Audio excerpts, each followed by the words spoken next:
Eles disseram que era aqui, que a maravilha do mundo antigo, os jardins suspensos da Babilônia, repousava sob as areias do Iraque, na margem oriental do rio Eufrates. Eles nos contaram uma história que ecoou por milênios, uma narrativa imponente de luxo e engenharia colossal, erguida para uma rainha persa em uma terra desértica. Mas e se tudo o que você aprendeu sobre essa maravilha fosse, na verdade, uma elaborada miragem, uma confusão histórica tão profunda que nos enganou por mais de 2000 anos? E se a verdade, as evidências tangíveis que buscamos incansavelmente, estivessem em outro lugar, sob um nome que nos foi ocultado pelo véu do tempo e da tradução? Prepare-se para desvendar um dos maiores mistérios da arqueologia bíblica e da história antiga. Uma investigação que nos levará a questionar cada tijolo da narrativa oficial. Se você é um daqueles que anseia por desenterrar a verdade por trás dos mitos, que busca a conexão entre a fé e a ciência e que não teme desafiar o que é amplamente aceito, então este é o seu lugar. Ative as notificações e junte-se à nossa expedição. Os jardins suspensos da Babilônia são uma anomalia fascinante. De todas as 7 maravilhas do mundo antigo, são a única que a arqueologia nunca conseguiu localizar. O Colosso de Rhodes, o Farol de Alexandria, a estátua de Zeus em Olímpia, o Templo de Ártemis em Éfeso, o Mausoléu de Halicarnasso e as Pirâmides de Gizé, todos deixaram vestígios inegáveis, ruínas, descrições detalhadas que correspondiam a achados físicos. Mas os jardins? Nada. Absolutamente nada.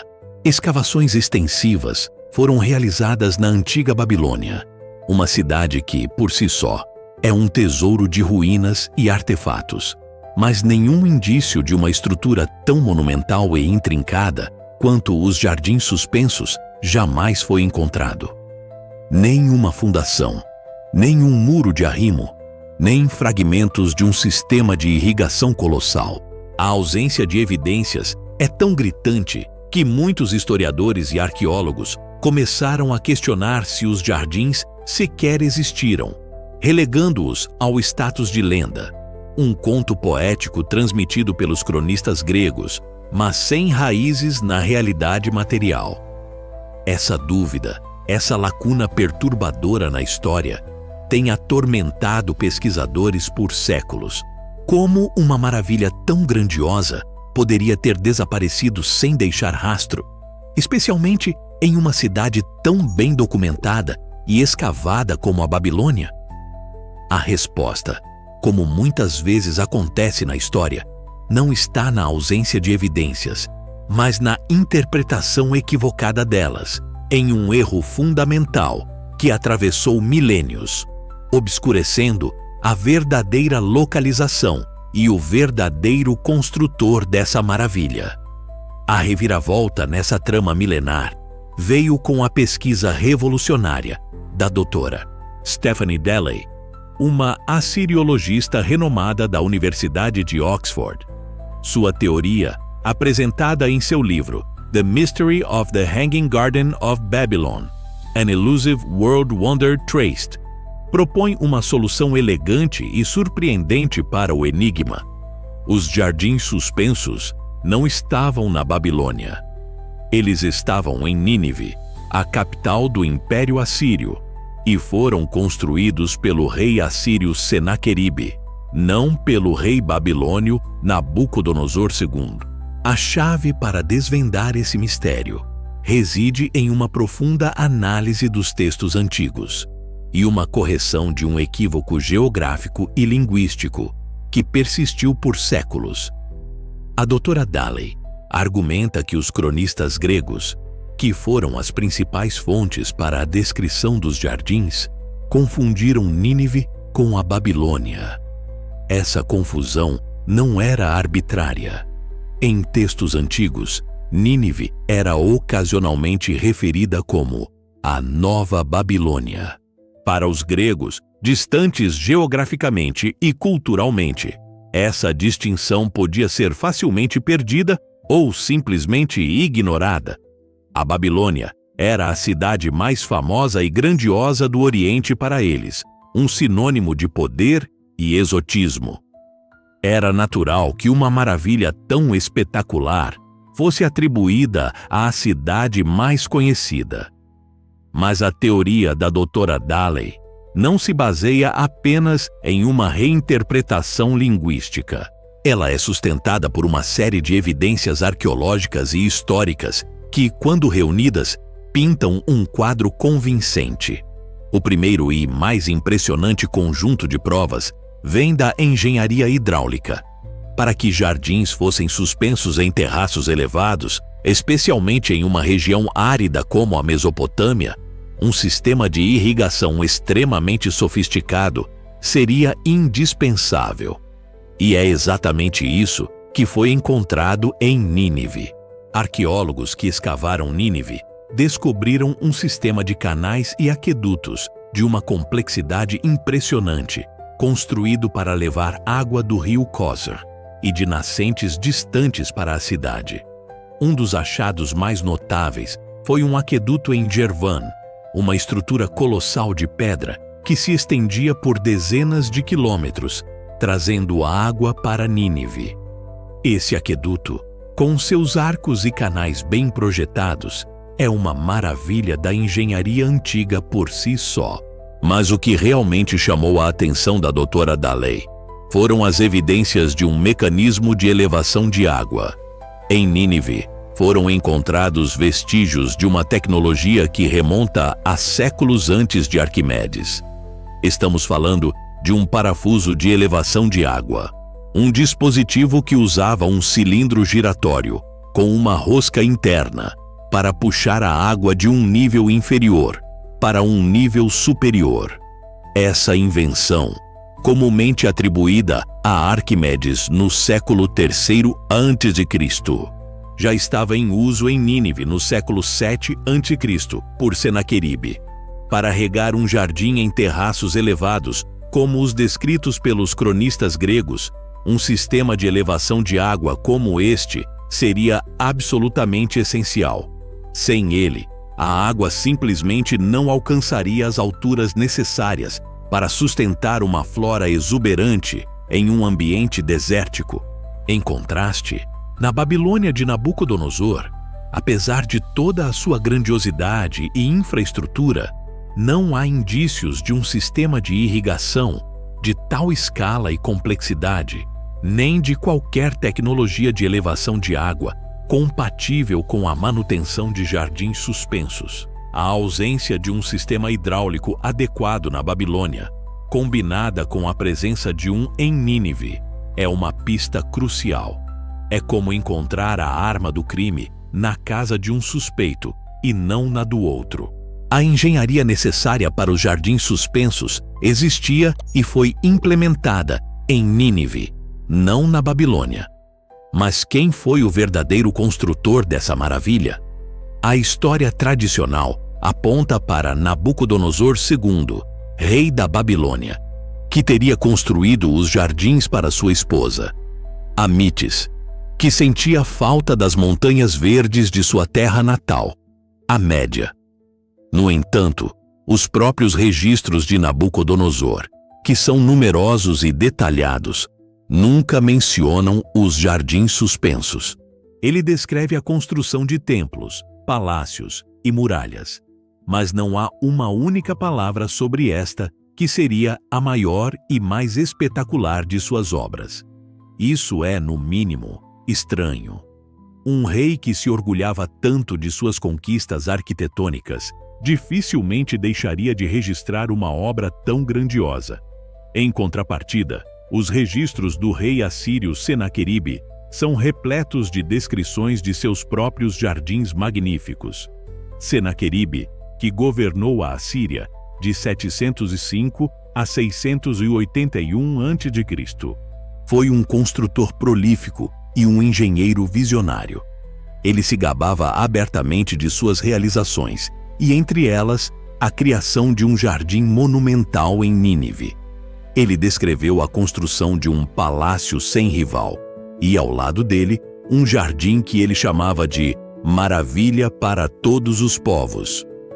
Mais importante ainda, Senaqueribe deixou relevos em pedra, painéis esculpidos que adornavam seu palácio em Nínive, que mostram claramente cenas de seus jardins. Esses relevos retratam terraços elevados, vegetação exuberante e, crucialmente, o sistema de aquedutos e canais que trazia água para irrigar essas paisagens artificiais. Um relevo em particular, encontrado no palácio de Senaqueribe em Nínive, exibe um jardim em socalcos, com árvores e arbustos em diferentes níveis, e um riacho fluindo pelos terraços. A imagem é impressionante e se encaixa perfeitamente nas descrições gregas dos jardins suspensos, muito mais do que qualquer coisa encontrada na Babilônia. Senaqueribe não apenas descreveu seus jardins em seus anais, mas também os imortalizou em pedra, deixando uma prova visual inegável de sua existência e de sua grandiosidade. A teoria da doutora Dalley, portanto, não é uma mera especulação. É uma teia cuidadosamente tecida de evidências linguísticas, arqueológicas e textuais. Os gregos, ao escreverem sobre os jardins suspensos, estavam, na verdade, descrevendo os jardins de Senaqueribe em Nínive. A confusão de nomes, a atribuição a Nabucodonosor e a Babilônia foi um erro inocente, mas que teve repercussões históricas monumentais, desviando a busca por essa maravilha por mais de 2 milênios. Pense nisso. A única das 7 maravilhas do mundo antigo que nunca foi encontrada na sua suposta localização. A ausência de evidências arqueológicas na Babilônia, a abundância de evidências de engenharia hidráulica e descrições textuais em Nínive. Os relevos de pedra de Senaqueribe, que mostram exatamente o que os gregos descreveram. Tudo se encaixa. Os jardins suspensos da Babilônia não eram uma lenda. Eles eram reais. Eram uma maravilha de engenharia e beleza. Mas nós os procuramos no lugar errado, sob o nome errado. Essa revelação não é apenas uma correção histórica, é um testemunho do poder da investigação persistente e da reanálise crítica das fontes. Ela nos lembra que a história não é estática, que verdades estabelecidas podem ser derrubadas por novas evidências e novas perspectivas. Os jardins suspensos de Nínive, a obra-prima de Senaqueribe, eram tão reais quanto o Colosso de Rhodes ou as pirâmides de Gizé. Eles representam o ápice da engenharia e da arte paisagística assíria, um império muitas vezes lembrado por sua brutalidade, mas que também foi berço de inovações incríveis. A história dos jardins suspensos é um lembrete vívido de como narrativas podem ser distorcidas ao longo do tempo. Um erro de tradução ou uma simplificação geográfica pode levar a séculos de equívocos. Mas, graças à persistência de pesquisadores como a doutora Stephanie Dalley, o véu da história foi levantado, e a verdadeira localização e o verdadeiro construtor dessa maravilha foram finalmente revelados. A maravilha não desapareceu. Ela estava apenas escondida à vista de todos, esperando que alguém olhasse para os mapas com novos olhos e lesse os textos antigos com uma mente aberta. Então, da próxima vez que você ouvir falar dos jardins suspensos da Babilônia, lembre-se da verdadeira história. Eles existiram, eram reais e tecnológicos, mas nós passamos 2000 anos procurando a maravilha na cidade errada por causa de um erro de tradução. Eles não foram uma lenda. Foram apenas perdidos em um labirinto de nomes e lugares, até que a verdade veio à tona. E é essa busca pela verdade, essa paixão por desvendar os segredos do passado, que nos move aqui, no Monte que Fala. Se você se sente conectado a essa jornada de descoberta, se a sua curiosidade foi aguçada por essa revelação, então não deixe de se inscrever no canal. ativar o sino de notificações e compartilhar este vídeo com outros amantes da história e da verdade. Juntos, continuaremos a desenterrar os mistérios que a história oficial tentou esconder.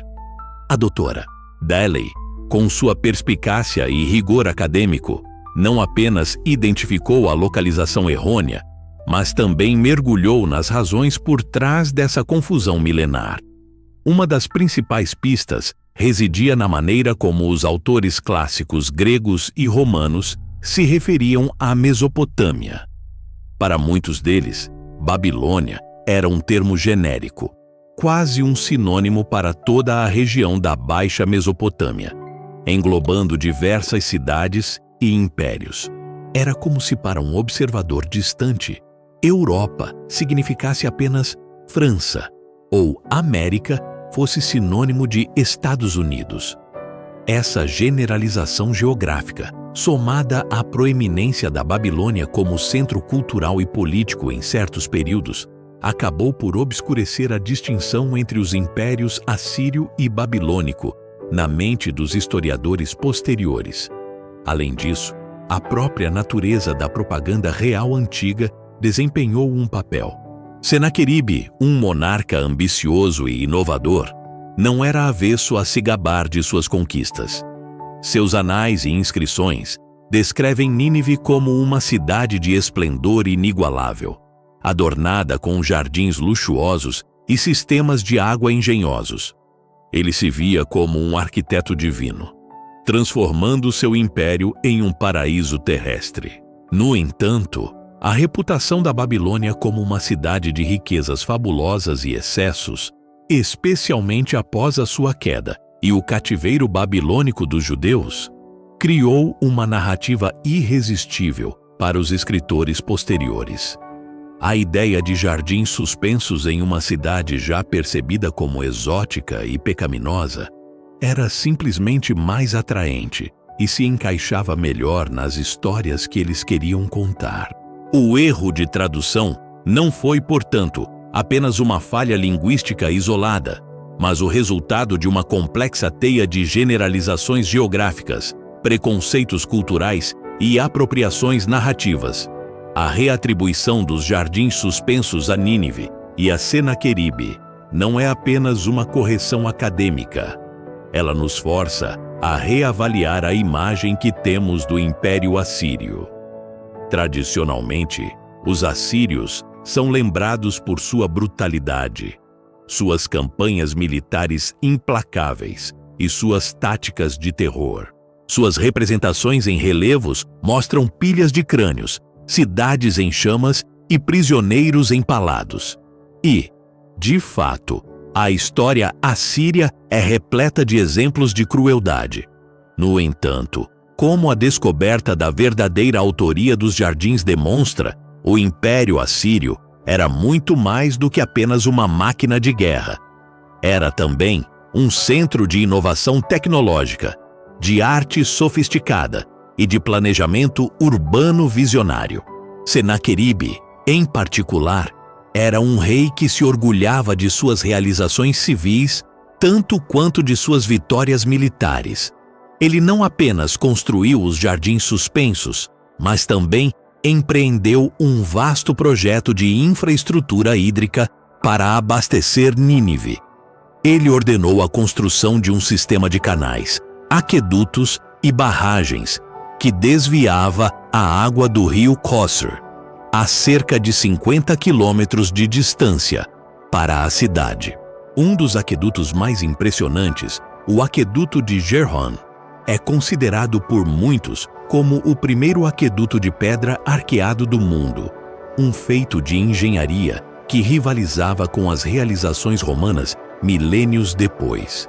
Esses projetos não eram apenas práticos, eram declarações de poder e riqueza, projetados para impressionar e intimidar, mas também para melhorar a qualidade de vida na capital imperial.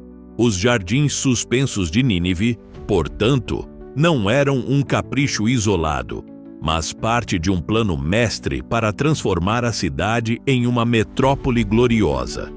Eles eram regados por esse intrincado sistema de aquedutos e canais, que levava água para os terraços elevados, permitindo que uma vasta gama de plantas exóticas florescesse em um clima árido.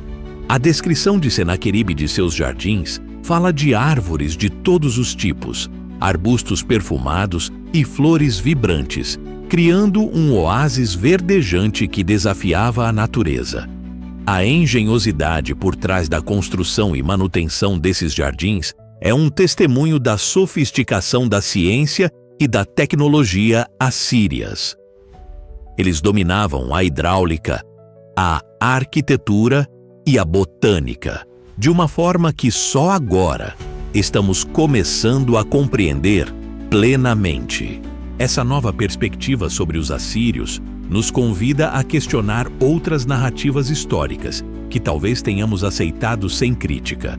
Quantas outras civilizações foram rotuladas de forma simplista, suas complexidades reduzidas a um único atributo dominante? Os romanos eram apenas conquistadores? Os egípcios, apenas construtores de pirâmides?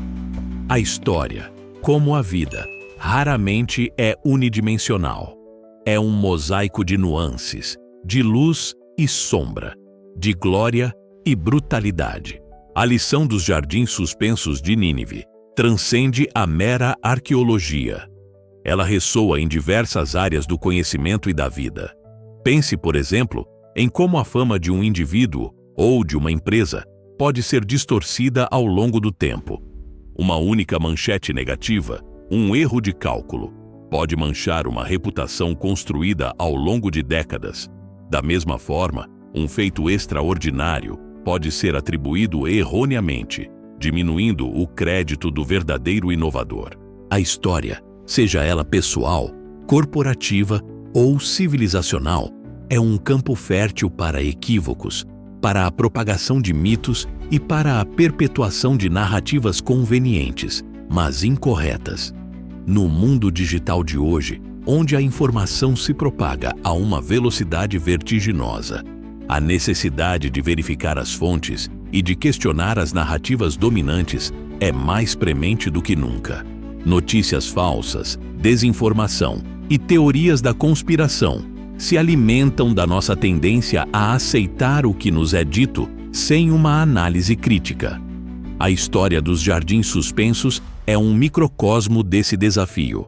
Uma verdade aceita por 2 milênios, baseada em premissas falhas, que só foi corrigida pela coragem de uma pesquisadora em desafiar o consenso e procurar a verdade nos detalhes. Nossa jornada aqui no Monte que Fala é justamente sobre isso, sobre desenterrar essas verdades ocultas, sobre questionar o estabelecido e sobre iluminar os cantos escuros da história. Não nos contentamos com a versão oficial, com a narrativa simplificada. Buscamos a complexidade, as nuances, as histórias que foram esquecidas ou intencionalmente suprimidas. Os jardins suspensos de Nínive são um exemplo perfeito de como a persistência, a curiosidade e uma mente aberta podem reescrever a história e nos dar uma compreensão mais rica e precisa do passado. Esta descoberta não é um ponto final, mas um convite a uma exploração contínua. Quantas outras maravilhas perdidas estão à espera de serem redescobertas, não em ruínas enterradas, mas em textos mal interpretados, em mapas mal lidos, em preconceitos históricos. A verdade é muitas vezes mais fascinante do que a lenda, e a realidade mais intrincada do que a ficção. Então, se você se sente energizado por essa busca, se a sua mente anseia por desvendar os próximos mistérios, junte-se a nós. Inscreva-se no canal, ative o sino para não perder nenhuma de nossas novas investigações e compartilhe este vídeo. Vamos continuar a desafiar o senso comum, a desmistificar o passado e a celebrar o poder da verdade, onde quer que ela nos leve. Porque a história não é um livro fechado, é um diálogo contínuo entre o presente e o passado. E cada nova descoberta é uma voz que se une a essa conversa eterna. A verdade está lá fora, esperando que a encontremos. E no Monte que Fala, estamos determinados a encontrá-la.